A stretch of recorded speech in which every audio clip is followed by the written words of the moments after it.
जब कभी ऐसा लगे जीवन में कि मैं बहुत दुखी हूं और कष्टमय जीवन चल रहा है और कोई समस्या का हल ही नहीं मिल रहा, बहुत दिन हो गए जूझ रही हूं मैं इन समस्याओं से, तो बेलपत्री की जड़ के अंतर्गत, जो बेलपत्री का बड़ा वृक्ष हो उसकी जो जड़ हो, उस जड़ पर लाल चंदन घिसकर या लाल चंदन से कटोरी में घिसकर लेकर जाएं। शिवजी पर लाल चंदन से पूजन करने के बाद में उसी चंदन को लेकर आकर बेलपत्री की जड़ के अंतर्गत ओम अक्षर को लिखकर एक बेलपत्र अपनी कामना कर उस जड़ पर बेलपत्री के समर्पित करना। पहले कथा में कहा है कि बेलपत्री कोई साधारण सा वृक्ष नहीं है, इसको केवल साधारण मत मानना। ये कोई सादा सा वृक्ष नहीं है। बेलपत्री की जड़ में ओम शब्द लिखकर, अक्षर लिखकर उस पर एक बेलपत्र समर्पित कर कर शिव जी से अपनी कामना कर कर, जो प्रदोष के दिन, प्रदोष काल के अंतर्गत बेलपत्री के वृक्ष की पूजन कर कर, ये नाद कर कर, ओम अक्षर का नाद कर कर स्मरण कर कर आता है। ज्यादा से ज्यादा कहेंगे तो 4 दिन 5 दिन में या 6 दिन में मेरा देव अधिदेव महादेव जो समस्या और टेंशन जिंदगी में चल रहा होता है उससे थोड़ा बहुत तो निजात मेरा देव अधिदेव महादेव उसी समय करना प्रारंभ कर देता है। शिव कृपा होने लगती। पर चंदन लगा होना चाहिए शिवलिंग पर। पहले शिवलिंग पे चंदन लगाना है, उसके बाद लेकर जाना। कौन से दिन? जम के बोलो जरा। प्रदोष समय, प्रदोष काल।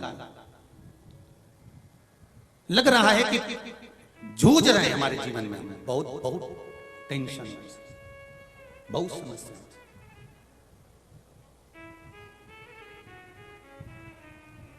तब ओम अक्षर का नाद मूल होना चाहिए। आप में से कितने लोग शिव मंदिर जाते हैं? सभी लोग जाते हैं ना। तो शंकर जी के मंदिर जाते हैं तो आप जब वापस लौट कर आते हैं तो नंदी के कान में, जब हम नंदी से कुछ कहते हैं, आप लोग जब वापस लौट कर आते होंगे तो नंदी से कहकर आते होंगे ना कुछ ना।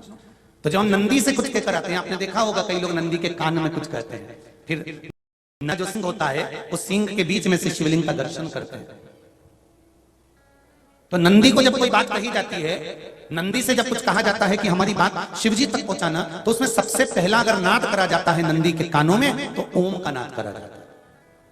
आप सीधे जाकर अगर कहेंगे नंदी को कि हमारी ये बात है, आप वहां तक पहुंचा देना, तो नंदी उस बात को कहे चाहे नहीं कहे, पर जब आप नंदी के कान में ओम कहने के बाद में अपने हृदय की बात कहते हैं, तो जैसे एक पत्र आपने भेजा और पत्र को तुमने लिफाफे के अंदर रख दिया, रखने के बाद में तुमने एड्रेस भी लिख दिया, समझ लेना बहुत अच्छे से। एड्रेस लिखने के बाद में तुमने अपना मोबाइल नंबर भी लिख दिया, सब कुछ कंप्लीट करते हैं। अब इस लिफाफे को तुमको भोपाल भेजना है सागर से, और तुमने ले जाकर इस लिफाफे को डाकघर के डब्बे में डाल दिया। लिफाफा जाएगा, जम के बोलिए, एड्रेस पूरा लिखा है, पीछे तुम्हारा नाम भी लिखा है, मोबाइल नंबर भी लिखा है, सब कुछ लिख दिया, पर लिफाफा जाएगा नहीं। क्यों नहीं जाएगा? क्योंकि उस पर टिकट चिपका नहीं है। 15 पैसे का, 10 पैसे का, 25 पैसे का, या 1 रुपए का, या 2 रुपए का, उस पर अगर कोई टिकट चिपका होता फिर आप उसको डालते तो जाता कि नहीं जाता? चले जाता। ये ओम सनातन धर्म के अंतर्गत जितने भी मंत्र होते हैं, जितने ब्राह्मण मंत्र का उच्चारण करते हैं, जितने ब्राह्मण मंत्र पढ़ते हैं और मंत्र का उच्चारण करते हैं, उसमें ओम का नाद क्यों करते हैं? क्योंकि ये हमारे श्लोकों को, हमारे शब्दों को, हमारे दिल की बात को टिकट का काम कर कर परमात्मा तक पहुंचा देता है। ये ओम अक्षर, ओम शब्द, ओम नाद